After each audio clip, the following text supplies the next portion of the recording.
So what we're going to be doing today, guys, is we're going to be going to the Air Force Museum of New Zealand. Yeehaw! And here we go, here we go, here we go. I don't know about you guys, but I love aeroplanes.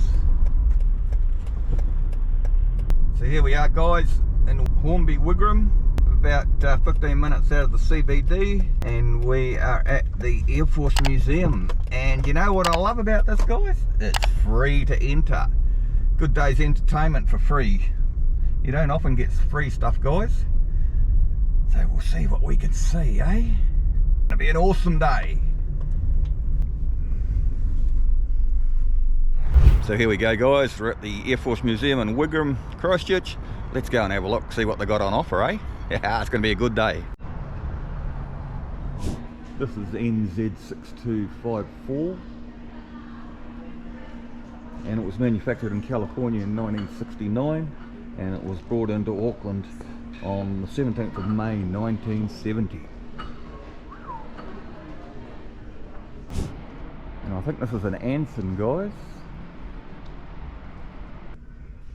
First prototype flew in Britain in about 1935, I believe.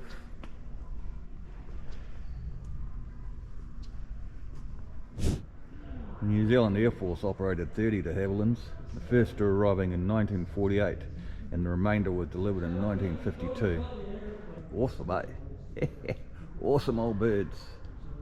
Mostly these planes, guys, were used for navigational training. Check this out, guys.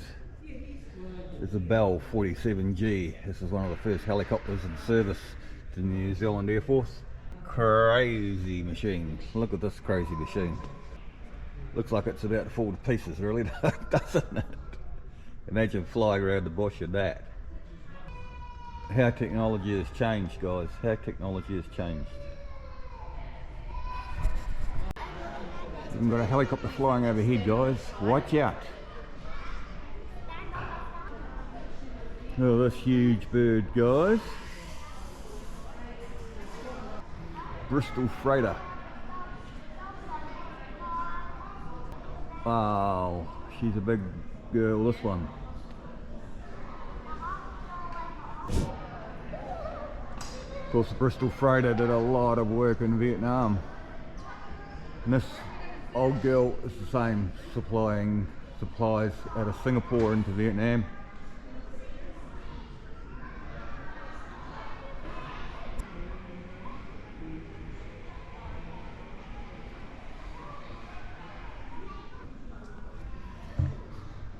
Check it out, guys. Looks a bit rickety to me. Check this out, guys. The Southern Cross. Look at all the people here. Isn't that amazing? A crowd of approximately 30,000 people. It was almost a quarter of the population of Christchurch at the time. Reached the Southern Cross at Wigram after completing the first crossing from Australia to New Zealand by air on the 11th of September 1928. Wow. Just coming into the aircraft hall there, guys. And keep you entertained for the whole day in here. And it's free.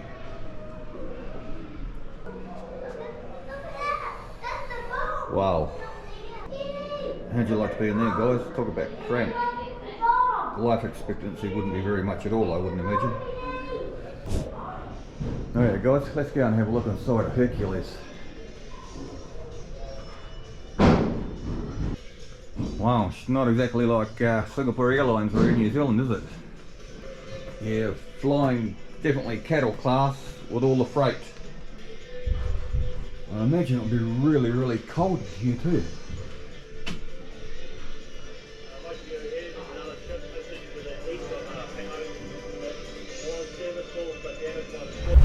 When you're walking around here, guys, make sure you look above your head all the time, because there's all sorts of stuff to look at. We're doing some mobile repairs to a landing gear by the look of here, guys. Yeah, I bet the living conditions are really, really hard in the Pacific at this time, guys. Absolutely incredible, these fellas.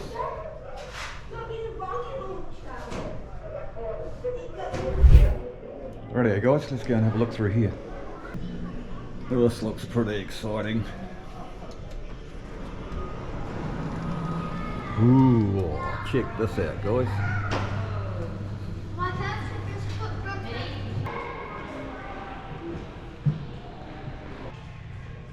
The presence of German raiders over the New Zealand coast in the late 1940s accelerated the need to acquire a modern aircraft to counter that threat guys. Between October 1940 and August 42, 94 Hudsons of various descriptions were delivered to the New Zealand Air Force. And she still looks as good as the day she was rolled off the assembly line guys. See the gun turret in the back there guys? Not my kind of job. Royal New Zealand Air Force guys. Isn't that an awesome plane? 42 Squadron. Wow. Check out some of the old military vehicles as well here guys. The old Bedford certainly made its name for itself in New Zealand. First appeared in 1939 in a couple of chassis lengths, and it was used for all sorts of things. Like they had a canopy over the back with a troop carrier, and like this one here is a fuel truck. Well, they can 20mm. Yeah, you wouldn't want to get in front of that, would you? Hey? Well, nice little gun. If you were a merchant ship, unarmed, one of those would sit nicely in the sharp end, Yeah, so you could complain. Look at this guys. The man says it's a nice little gun. Looks like a big gun to me. Yeah. Even the small planes are big when you get up close to them guys. This place runs on donations guys, so if you're coming through here and enjoy yourself, make sure you put something in the box. Well, that looks like it's had a massive overheat or something nasty's happened to that engine. Look at the crankshaft on that guys. Woo! This engine lay buried in a field in northern France for more than 70 years until somebody dug it up and sent it back to New Zealand. It was one of our planes. And it's incredible to think that this engine come out of one of those aircraft.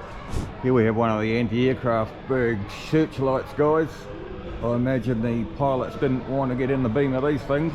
I think your days would be pretty well numbered if you got in the beam of one of these. That's where I keep telling you guys, look above your head, look above your head. Look at this guys, it's the Mustang P51D. What an awesome machine this is. Developed in the early 1940s as a British fighter. The Mustang became the most outstanding long-range, high-altitude Allied fighter in World War II. Awesome, eh? This is quite cool. This is an Oxford guys. New Zealand Air Force operated 299 of these machines. And here we've got a cutaway of the engine here guys. 6-cylinder engine guys. How would you like to be dependent on that to keep you alive? Is that awesome or is that awesome? See this contraption here guys is based on the Model T, and it was a bit of ingenuity designed so you didn't have to spin the wooden propeller and chop your hands off when you were starting your aircraft. See that on the end there goes on the propeller, and we used the engine here with a chain running up here that spins the prop so you can be well out of the way so you don't get your hands chopped off, which would probably be a really good start to the day. Oh, look at this beauty here guys.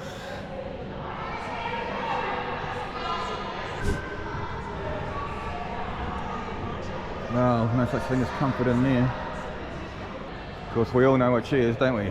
The old Iroquois chopper. Very popular in Vietnam.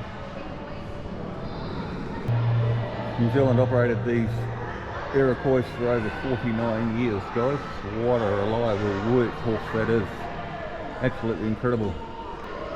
Like I say, no cabin service in here.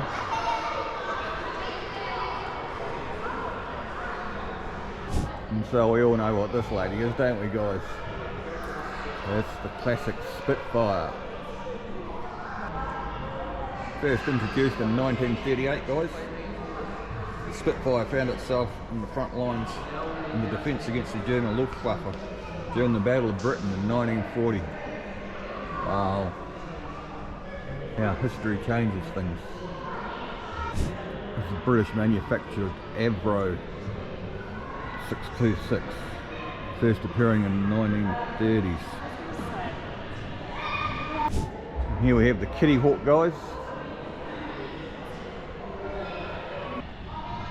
The first prototype of this aeroplane flew in 1939 guys.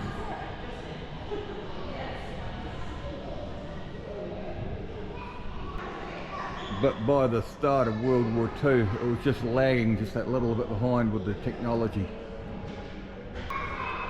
and relatively low firepower. Now this is the Harvard guys. Now I remember this plane when I was a kid, when I was living in Christchurch. All you could hear coming out of the Air Force Base here, because this used to be a live Air Force Base, was these Harvards just training over and over and over again. You used to get used to the noise too. It was really awesome because you knew you were home in Christchurch when you could hear the Harvards overhead. So the New Zealand Air Force had 105 Harvards, which is quite a number really. And they began arriving in March 1941. And like I say, they graduated into a training role. That's why you could always hear them above the skies in Christchurch. Awesome. Here we have a cutaway of the 8-cylinder Harvard engine. These things make a really special noise guys. And here we have the old Grumman Avenger. These aircraft first saw battle in the Battle of Midway on the 4th of June 1942 by the United States.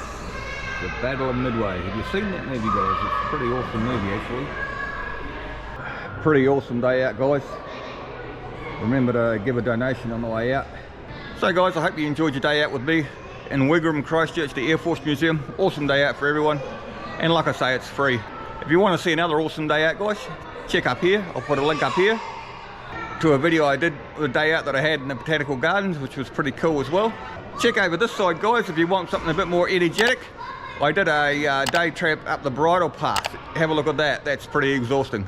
Anyway guys, remember to like and subscribe, and we'll see you next time, eh? And remember what Pete says, if it's Kiwi, it's always good.